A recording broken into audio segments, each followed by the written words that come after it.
RLP supremo Nagaur सांसद हनुमान बेनीवाल आज अलवर पहुंचे। अलवर में छात्र सभा को संबोधित किया।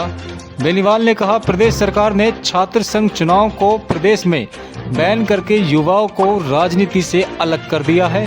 आगामी 14 सितंबर को जयपुर में विद्याधर नगर स्टेडियम में प्रदेश सरकार के इस फैसले के विरोध में छात्र महासभा का आयोजन किया जाएगा। इस महासभा में पूरे प्रदेश से युवा शक्ति भाग लेगी। साथ ही आगामी विधानसभा चुनाव को लेकर आरएलपी सुप्रीमो बेनीवाल ने कहा, प्रदेश में विधानसभा चुनाव उम्मीदवारों की सूची सबसे पहले आरएलपी जनता के बीच लाएगी और राजस्थान में अब की बार तीसरे मोर्चे की सरकार बनने जा रही है। मैं भी आ जाऊँ नौनी जी साथ होंगे तो यार।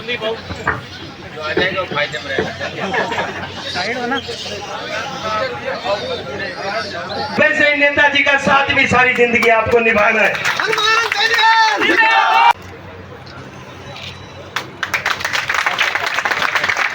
एक बार हनुमान जी आप सबके बीच अपने शब्द रखेंगे। सारे युवा साथी जो खड़े हैं, मेरा निवेदन है। तब अलवर जिले का जितना समर्थन हमें मिलना चाहिए था कम मिला। कभी तो 50 लड़के आते, कभी 100 आते, कभी 150। जरूर बच्चे हमारे आसपास के गांव के ट्रैक्टर दौड़ाते थे रोज।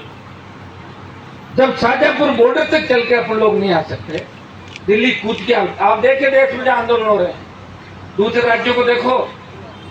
मैं कोई मणिपुर की हिंसा को जायज नहीं ठहराता, गलत है, लेकिन लोग अपनी कम्युनिटी के लिए किस तरह मरने के लिए आ जाते हैं। देखा आपने क्या था? मैं अपना अंदर एक गोली चल जाए पता नहीं लगे कहाँ गए, वापिस चालू नहीं गए 3 दिन तक। 2 बार आया था और जीता भी मैं नहीं था। जब 2009 में वो चुनाव जीती थी तब मेरा वसुंधरा जी झगड़ा हो गया था बीजेपी के अंदर। मैं बीजेपी का एमएलए था और मैंने भाजपा की सांसद को हराने के लिए इसकी मदद करी और मेरे कहने से ही इसको टिकट मिली थी। टिकट उस समय रिचपाल मिर्जा और हरिंदर मिर्जा को मिल रही थी। हमने कहा टिकट इन दोनों की बदल के थर्ड को देते हो तो हम मदद कर देंगे और हमारे कहने से इसको टिकट मिला। चुनाव जीतने के बाद इसने कांग्रेस के जो हमारे डीडवाना के एमएलए थे उनसे इसका व्यक्तिगत झगड़ा हो गया। मेरे मित्र थे अच्छे, रूपाराम जी डूडी, और उसके बाद लगातार इसने हमारा विरोध किया वहाँ पे। फिर 13 में मैं निर्दलीय एमएलए का चुनाव जीत गया और 14 का जो चुनाव था लोकसभा का उसमें मैं निर्दलीय चुनाव लड़ा। तब मुझे चुनाव लड़ने के लिए बहुत से लोग थे, चुनाव में खड़ा करके ज़्यादातर लोग बीजेपी में चले गए। फिर मैंने 1,60,000 के लगभग वोट लिए, ज्योति मिर्जा को हरा दिया और बीजेपी जीती। और 19 का जो चुनाव था उसमें गठबंधन हुआ मेरा एनडीए से और करीब 2 लाख लोगों से इसको मैंने परास्त किया। 14 के अंदर भी खींवसर विधानसभा क्षेत्र जहाँ इसका गांव आता, बड़ा गांव है, 15,000 वोट हैं, उस विधानसभा क्षेत्र का जहाँ से मैं विधायक था वहाँ इसकी जमानत जब्त कराई थी मैंने 2014 के अंदर भी। इसके 17,000 वोट 18,000 आए थे और मेरे 60,000 के लगभग वोट आए थे। इसलिए इसके ज्वाइन करने से वहाँ कोई 5 वोट का फर्क नहीं पड़ने वाला नागौर के अंदर, और ना कोई राजस्थान में फर्क पड़ा। भाजपा बड़ा कह रही है कि साहब जाट वोट पाएंगे। वो तो पता लग जाएगा ना। भाजपा का तो उपचुनाव में देखा नहीं क्या? 7 उपचुनाव बीजेपी क्या हालत हुई थी। और 2 शेड्यूल कास्ट के विधायक लेके मैं विधानसभा के अंदर पहुंचा था। फिर लोकसभा का चुनाव आ गया, पंचायत चुनाव, पालिका चुनाव हम लड़े, तमाम बाई इलेक्शन लड़े। इसमें एक सीट पे आरएलपी पार्टी ने कब्जा किया था, खींवसर की। बल्लभनगर में सेकंड रहे। दरियाबाद जो सीट थी बीटीपी और आरएलपी का समर्थित उम्मीदवार सेकंड था और बीजेपी थर्ड थी और बल्लभनगर चौथे नंबर पर थी।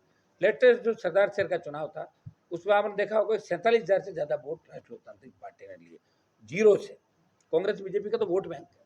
70 साल से पार्टियाँ, कोई 50 साल की है, कोई 100 साल की है, तो 20,000 से इनकी गिनती शुरू होती है और हमारी गिनती शुरू होती है 0 से। तो 0 से शुरू करके इस प्रदेश के अंदर एक व्यक्ति पार्टी बनाता है। वो अलवर से लेके जब बाड़मेर चलेंगे तो 15 बोली चेंज हो जाती है। यहाँ पर 15 तरह की बोली अलग अलग होगी। और कितना लंबा राजस्थान, ट्राइबल लंबे चौड़े, कई 20 कॉन्स्टिट्यूंसी से ज़्यादा ट्राइबल की कॉन्स्टिट्यूंसी है। रेतीले धोरे, चंबल के बीड़, अरावली की पर्वतमालाएं। उसमें एक व्यक्ति ये विचार करता है कि मैं पार्टी बनाऊंगा और इन दोनों पार्टियों से मुक्त करके व्यवस्था बदलूंगा, सत्ता पे कब्जा करूंगा, नौजवान और किसानों का कब्जा। ये अरे कैसी बातें कर रहे हो आप? अगर मेरा कोई उद्देश्य सत्ता में जाना होता तो 2003 में मंत्री बन जाता तो अपना आप धीरे धीरे बढ़ जाता आगे। राजस्थान की सत्ता पे कब्जा करेंगे, हमने ये कहा। और ये घटनाएं हो रही है, बढ़ते समय पे हो, किसान खुशहाल रहे और शांति रहे, कर्ज मुक्त किसान हो। ये टोल हटे, टोल नाके, किस बात के टोल ले रहे हो? पेट्रोल डीजल के भी बड़े पैसे ले रहे हो, टोल भी ले रहे हो। तो राजस्थान के अंदर मजबूत सशक्त लोकायुक्त हो, जिसको लेके आरएलपी का गठन हुआ। हम उसी मुद्दों पे चुनाव लड़ रहे हैं।